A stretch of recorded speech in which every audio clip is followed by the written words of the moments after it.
Dear students, कैसे हैं आप लोग। तो चलिए आज हम लोग स्टडी करने वाले हैं बहुत ही इंपॉर्टेंट चैप्टर क्लास 10th का इलेक्ट्रिसिटी। क्लास 10th में हम लोग सेकेंड जो एग्जाम होने वाला है टर्म 2, इसमें 2 चैप्टर आने वाला है आपको। इसमें 2 चैप्टर में हम लोग फर्स्ट चैप्टर इलेक्ट्रिसिटी देखेंगे और second chapter magnetic effect of current. ऐसे सोर्स ऑफ एनर्जी से भी कुछ क्वेश्चन आएंगे, उसे भी हम लोग डील करेंगे। तो 2 चैप्टर को हम लोग ध्यान में रख करके आगे चलेंगे। और फर्स्ट चैप्टर जो इलेक्ट्रिसिटी है ये काफ़ी इम्पोर्टेंट है। इसमें हर टॉपिक को हम लोग डीपली स्टडी करते हुए आगे बढ़ेंगे। उसमें कुछ टॉपिक जो है हमने रखा है आपके बोर्ड पर, और कुछ टॉपिक जो मैंने नहीं लिखा है उसे भी स्टडी करेंगे डीपली। प्रत्येक टॉपिक को छोड़ेंगे नहीं किसी को, ध्यान में रखिएगा। एक भी टॉपिक, एक भी क्वेश्चन छूटने नहीं जा रहा है। तो कुछ टॉपिक को हम लोग देख रहे हैं। फर्स्ट है इंट्रोडक्शन, जो बहुत इंपॉर्टेंट है। किसी भी चीज़ का पढ़ने के लिए इंट्रोडक्शन होना जरूरी है। वह क्या होती है, तो उसके और इसका ओरिजिन क्या है। तो इलेक्ट्रिसिटी का ओरिजिन देखेंगे, उसका मीनिंग देखेंगे, आज के परिवेश में, इन्वायरमेंट में उसका यूज देखेंगे। इसके अलावा देखेंगे सेकेंड में स्टैटिक इलेक्ट्रिसिटी देखेंगे, यानी कि टाइप्स ऑफ इलेक्ट्रिसिटी। इलेक्ट्रिसिटी कितने तरह के होते हैं, एक टाइप्स ऑफ इलेक्ट्रिसिटी देखेंगे, स्टैटिक और करंट। इसके अलावा क्या देखेंगे, इलेक्ट्रिक करंट देखेंगे, flow of current, current measurement और voltage, electric potential, potential difference. और क्या देखने वाले हैं, इलेक्ट्रिक सर्किट डायग्राम भी देखेंगे। साथ में Ohm's law, resistance factor affecting resistance of a conductor. इसके अलावा न्यूमेरिकल हम लोग भी पढ़ेंगे। तो करने का मतलब हम प्रत्येक टॉपिक का स्टडी करने वाले हैं। तो चलिए हम लोग स्टार्ट करते हैं।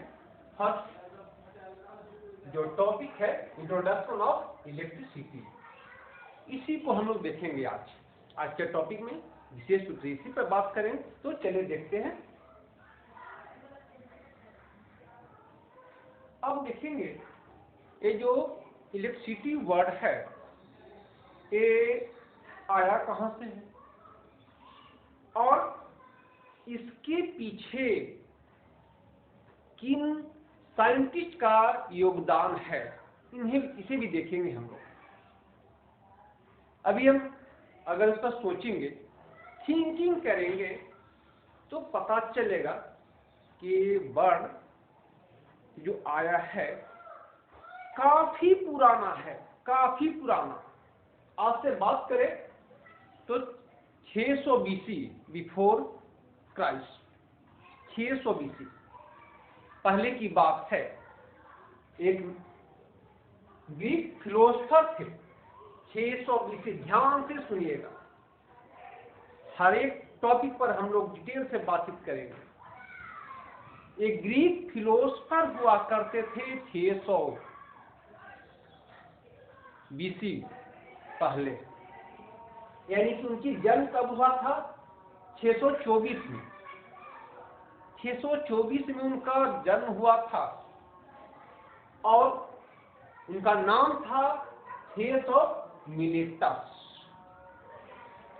उन्होंने क्या किया, एक छाल लिया, रेजिन लिया। किसका, एक पेड़ है कॉर्निफेरस का। कॉर्निफेरस का एक ट्री का एक रेजिन लिया, जो इसमें सनी लाइटिंग होता है, सन जैसा लाइटिंग होता है। एक फॉसिल्स है, एक फॉसिल्स है किसका, ट्री का। एक फॉसिल्स है, इसका नाम है अंबर। अंबर उसने क्या लिया था, कॉर्निफेरस ट्री का। किसका, कॉर्निफेरस ट्री। ए ट्री है कॉनिफेरस ट्री। एक कॉनिफेरस ट्री का से लिया गया था, उसका नाम क्या है? अम्बर। ये क्या होती है? A hard fossil resin of now exist coniferous tree. एक हार्ड फॉसिल रेजिन होती है, कहां से निकलती है? कॉनिफेरस ट्री से। और कैसा दिखाई? सनी जैसा, सनी दिखाई पड़ता है, चमकीला टाइप का होता है, भूरे रंग का चमकीला टाइप का। ये अम्बर उसे लिया और उसे जब रगड़ा, रब किया, उसे जब रब किया और रब करने के बाद उसने क्या देखा? वह छोटे छोटे पार्टिकल को अपनी ओर अट्रैक्ट करता है। उसने क्या देखा कि छोटे छोटे पार्टिकल को अपनी ओर अट्रैक्ट करता है। तो उसका नाम ग्रीक में इलेक्टर हुआ है। उसका नाम ग्रीक में क्या कहते हैं? इलेक्टर। इलेक्टर वर्ड से बना है, इलेक्टर से। उसी से नाम पड़ा इलेक्ट्रिसिटी। तो समझ गए इलेक्ट्रिसिटी का ओरिजिन कहाँ है? इलेक्ट्रिसिटी का ओरिजिन है ग्रीक वर्ड से, इलेक्टर से बना है इलेक्ट्रिसिटी। किस वर्ड से? इलेक्टर से। तो आपको पता चला कि किसने उसे वर्ड का नाम, इलेक्ट्रिसिटी वर्ड का नाम दिया। अब पहले जब उसने एम्बर जो रेजिन है उसको लोगों ने समझा कि ये जो है मैजिक मैटर है, जादू जैसा कोई पदार्थ है, जादू वाले पदार्थ है, मैजिक मैटर लोगों ने समझा। काफी दिनों तक उसके मैजिक मैटर समझा, क्योंकि उस समय इलेक्ट्रॉन की खोज नहीं हुई थी। ये नहीं था कि आज उसमें जो अट्रैक्शन का प्रॉपर्टीज है कैसे होती है, कहां से आती है, ये नहीं पता था। इसलिए उस समय के लोगों ने इसे मैजिक मैटर समझा। बाद में एक डॉक्टर विलियम गिलबर्ट, ये भी थे ग्रीक का, doctor William Gilbert, doctor William Gilbert ये 16वीं सेंचुरी की बात है। Doctor William Gilbert Greek physician थे, ग्रीक देश का physician. Doctor William Gilbert Greek देश का फिजिशियन थे। उनका जो है जन्म हुआ था 1544 में, 1544। और क्या थे? Founder of modern sciences of electricity and magnetism. ये फाउंडर यानी कि कह सकते हैं कि शुरुआत इसने की थी इलेक्ट्रिसिटी और मैग्नेटिज्म का। इसे फाउंडर कहा गया है। किनको? डॉक्टर विलियम गिलबर्ट को, founder of sciences and electricity and magnetism. तो विलियम गिलबर्ट ने क्या देखा? विलियम गिलबर्ट ने देखा कि जब हम दो एबोनाइट की छड़ ले लेते हैं, दो एबोनाइट की छड़ ले लेते हैं और उसको हाथ से रगड़ते हैं, इस तरह से हम उसको रब करते हैं। दो छड़ ले लिया और ये दोनों को रब किया, किससे? फर से। दोनों को फर से जब रब किया तो देखा कि इन दोनों में रिपल्सन हो रहा है, यानी कि दोनों आपस में सट नहीं रहा है। ध्यान से देखना है। विलियम गिलबर्ट ने क्या किया?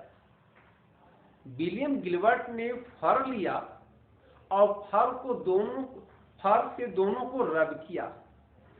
रब करने के बाद उसने देखा कि दोनों के बीच अट्रैक्शन नहीं हो रहा है, रिपल्सन हो रहा है। मतलब एक दूसरे से दूर जा रहे हैं, दूर भाग रहे हैं। पता नहीं कि उसमें क्या प्रॉपर्टीज आ गई। तब उसने फिर क्या किया, इसे रख दिया और अब क्या किया, एक ग्लास का रड लिया। सपोज दैट एक ग्लास है, एक ग्लास का रड लिया, दो रड लिया ग्लास का, और उसमें क्या किया, रब किया। किसके साथ? दोनों ग्लास के साथ नहीं, एक किसके साथ क्या किया, सिल्क के साथ। ये सिल्क ले लेते हैं सपोज दैट। सबसे पहले क्या किया, वो दो ग्लास का रड लिया और दोनों को अलग अलग रब किया सिल्क के साथ। पहले में क्या किया था, एबोनाइट का रड लिया था और फर से रब किया था। एबोनाइट का क्या लिया था, इसको हम लिख देते हैं,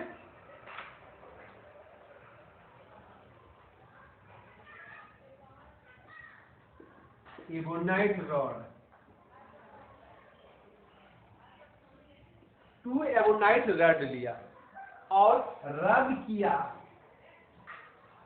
रबे विथ फर। ध्यान से देखना है इसे। 2 ebonite rod rubbed with fur, 2 ebonite का रड लिया और फर से रब किया फर्स्ट में। और देखा उसने कि जब फर से रब किया तो दोनों में एक प्रॉपर्टीज आ गई। कौन सी प्रॉपर्टी? रिपल्सन की प्रॉपर्टी आ गई। दोनों एक दूसरे से रिपल्स करना शुरू किए, एक दूसरे से दूर हटना शुरू किए। और फिर उसने क्या किया कि एक ग्लास लिया, ग्लास रड लिया, 2 ग्लास रड लिया और उसको रब किया, रबे विथ सिल्क के साथ रब किया। जब सिल्क के साथ रब किया तो उसने क्या देखा, एक 2 ग्लास का रड लिया और दोनों को सिल्क के साथ रब किया। फर्स्ट में क्या था, फर के साथ। सेकेंड में क्या है, सिल्क के साथ। ध्यान देना, फर्स्ट में किसके साथ, फर के साथ। सेकेंड में क्या था, सिल्क के साथ। फर्स्ट में एबोनाइट और सेकेंड में ग्लास। क्लियर है? चलिए, तो क्या किया, 2 ग्लास लिया और दोनों को ग्लास रड लिया और दोनों को सिल्क के साथ रब किया। और रब करने के बाद देखा, दोनों को आपस में जब नजदीक लाया, क्लोज लाने की कोशिश की, तो दोनों में रिपल्सन हो गए, दोनों के बीच रिपल्सन हो गए। अब उनको समझ में नहीं आ रहा था कि इसमें कौन सी प्रॉपर्टी आ गई, रिपल्सन की प्रॉपर्टी कहां से आ गई, किस कारण से आ गई। तो उन्होंने सोचा कि लगता है कि यह जो है रब करने से प्रॉपर्टी आ जाती है, रब करने से प्रॉपर्टी आ जाती है। फिर दोनों को क्या किया कि एक जिससे एबोनाइट को हर से रगड़ा था, एबोनाइट का रड लिया और एक ग्लास लिया, इसको उसने सिल्क से रगड़ा था। अब दोनों को जब आपस में सटाया, नजदीक लाए, तो क्या देखा कि दोनों के बीच अट्रैक्शन हो रही है। ये दोनों के बीच इसमें क्या था, रिपल्सन हो रहा था ना, एबोनाइट में। एबोनाइट और एबोनाइट के बीच रिपल्सन हो रहे थे। और एक ग्लास प्लस ग्लास बीच भी रिपल्सन हो रही थी, रिपल्सन हो रही थी दोनों के बीच। ग्लास, दो ग्लास के बीच भी और दो एबोनाइट रेड के बीच भी रिपल्सन हो रही थी। लेकिन जब एक एबोनाइट का एक रेड और ग्लास का एक रेड आपस में लाया तो अट्रैक्शन हो गई। क्या हुई? अट्रैक्शन हो गई। ये एबोनाइट, एबोनाइट प्लस ग्लास क्या हुई? अट्रैक्शन,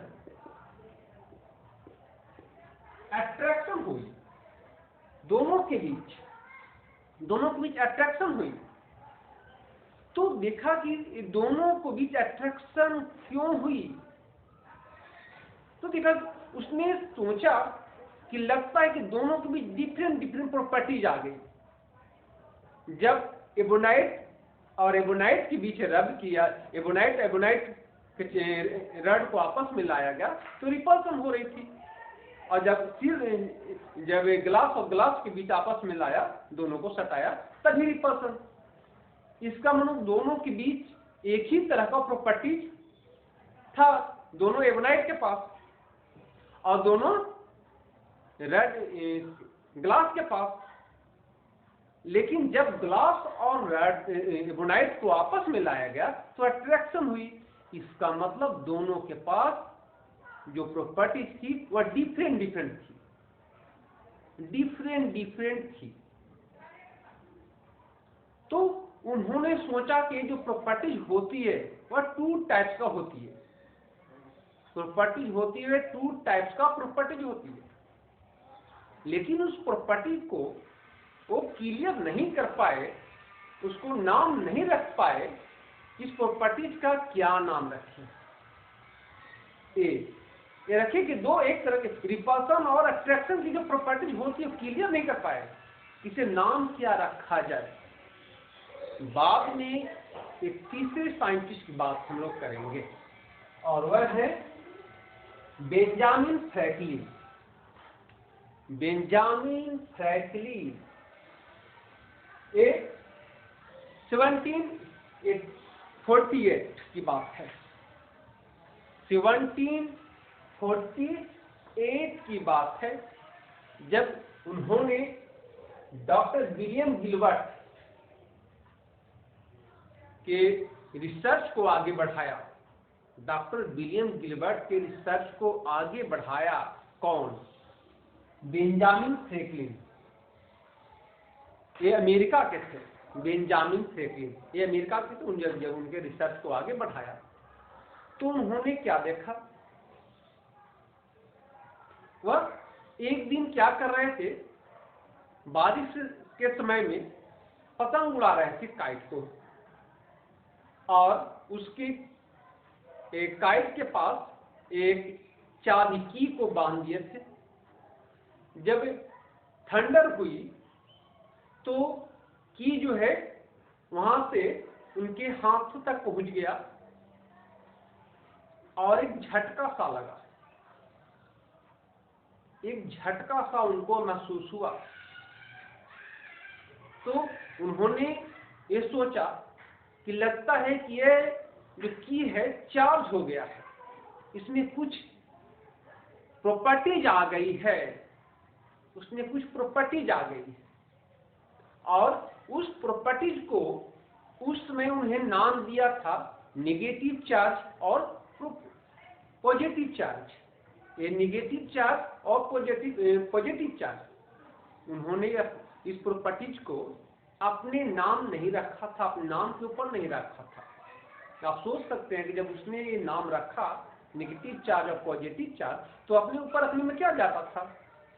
लेकिन क्या होता है कि किसी भी चीज का नॉमिनेशन होता है, नामकरण होता है, तो सबसे पहले उसके प्रॉपर्टीज पर ध्यान दिया जाता है। इसलिए उन्होंने उसके पीछे, नाम रखने के पीछे उन्हें क्या सोचा, चलिए उसे भी देख लेते हैं। जैसे तो ये स्टोरी जो है बहुत ही इंटरेस्टिंग है, लेकिन आपके काम लायक नहीं है क्योंकि एग्जाम में नहीं आने वाला है। फिर भी मैं बता देता हूँ कि उसने नेगेटिव और पॉजिटिव चार्ज क्यों रखा, अपने नाम पर उसने क्यों न रखा। क्योंकि जब उसने नेगेटिव और पॉजिटिव चार्ज को आपस में सटाया तो देखा ये न्यूट्रल हो गई है, ये न्यूट्रल हो गई है। आपस में सटाया तो क्या देखा, ये न्यूट्रल हो गई है। हम जानते हैं कि अगर कोई भी प्रॉपर्टी को मिलाया जाए किसी भी चीज में तो बढ़ जाती है, ये नेचर है। आप जो है मिल्क में शुगर मिला दें तो उसका जो है क्या होता है, क्वांटिटी बढ़ जाती है। मिल्क में शुगर मिला के देखिए क्वांटिटी बढ़ जाएगी, वाटर में शुगर मिला के देखिए क्वांटिटी बढ़ जाएगी। ये वर्ल्ड में कोई भी ऐसी चीज नहीं है जो मिला देने पर गायब हो जाए, ऐसी कोई चीज नहीं है मिला देने पर गायब हो जाए। लेकिन जब दो चार्ज को आपस में सटाया गया तो दोनों गायब हो गई, जीरो हो गई। तो उसने सोचा क्यों नहीं एक मैथ से इसका साइन को, सिंबल को लिया जाए। क्यों? क्योंकि जब हम मिलाते हैं माइनस और प्लस को, जैसे -2 और +2 मिला दे तो जीरो होता है। ध्यान से देखना इस बात, -2 और +2 मिला दे तो जीरो होता है, या +3 और -3 मिला दे तो जीरो होता है। एक मैथ में ऐसा ही दो सिंबल है जो आपस में ऐड कर दें तो जीरो होता है, इसलिए उसको नेगेटिव और पॉजिटिव रखा नाम। बहुत इंटरेस्टिंग स्टोरी है इसके पीछे, है ना। उसने माइनस और प्लस क्यों रखा, अपने नाम पर क्यों नहीं रखा? क्यों? क्योंकि मैथ में ही एक सिंबल है माइनस और प्लस जो आपस में जो है ऐड कर दिया जाए, -2 और +2 तो जीरो होता है। और यही तो हो रहा था चार्ज में, एक नेगेटिव और पॉजिटिव चार्ज तो मिला रहे थे, न्यूट्रल हो जा रहा था ना। तो उसने क्या नाम रखा, माइनस और प्लस नाम रखा। एक बेंजामिन फ्रैंकलिन की बात है। तो ये हमारे जीवन में इलेक्ट्रिसिटी का बहुत ही इंपॉर्टेंट है। ये तो देख लिया ओरिजिन कहां से हुई थी। अब इंपॉर्टेंस की बात करते हैं, इतना इंपॉर्टेंस है हमारे लिए। आज हम जिस जगह पर खड़े हैं और उसमें लाइट जो देख रहे हैं, यह सन से आया हुआ लाइट नहीं है, यह बल्ब की लाइट है। एक मोबाइल जो यूज कर रहे हैं, आपका लाइफ है, तो लाइफ जो है लाइफ लाइन कह सकते हैं उसको, क्योंकि आज के युवा बिना मोबाइल से काम नहीं चला रहा है। आप पूरे वर्ल्ड को देखिए, हर युवा लगा हुआ इसके पीछे, कोई घंटों बिता रहा है, कोई दिन बिता रहा है, कोई जिंदगी बिताने में लगा हुआ है। इसके पीछे क्या है? इलेक्ट्रिसिटी। आज अगर आप ट्रेन में सफर करते हैं, एरोप्लेन में सफर करते हैं, किसी फैक्ट्री में जाते हैं, उसका वर्किंग कैपेसिटी कहाँ है? तो देखिएगा वह इलेक्ट्रिसिटी है। बिना इलेक्ट्रिसिटी के, without electricity A factory can't work, without electricity A train can't work, without electricity your mobile can't work. तो ये इलेक्ट्रिसिटी के बिना ये पूरे वर्ल्ड अंधेरा है। तो आपने इसका इंपॉर्टेंस भी देख लिया, इसका ओरिजिन भी देख लिया। अब हम ये नेक्स्ट क्लास में देखेंगे ये चार्ज क्या होती है। तो नेक्स्ट क्लास में हम लोग फिर मिलेंगे चार्ज के साथ।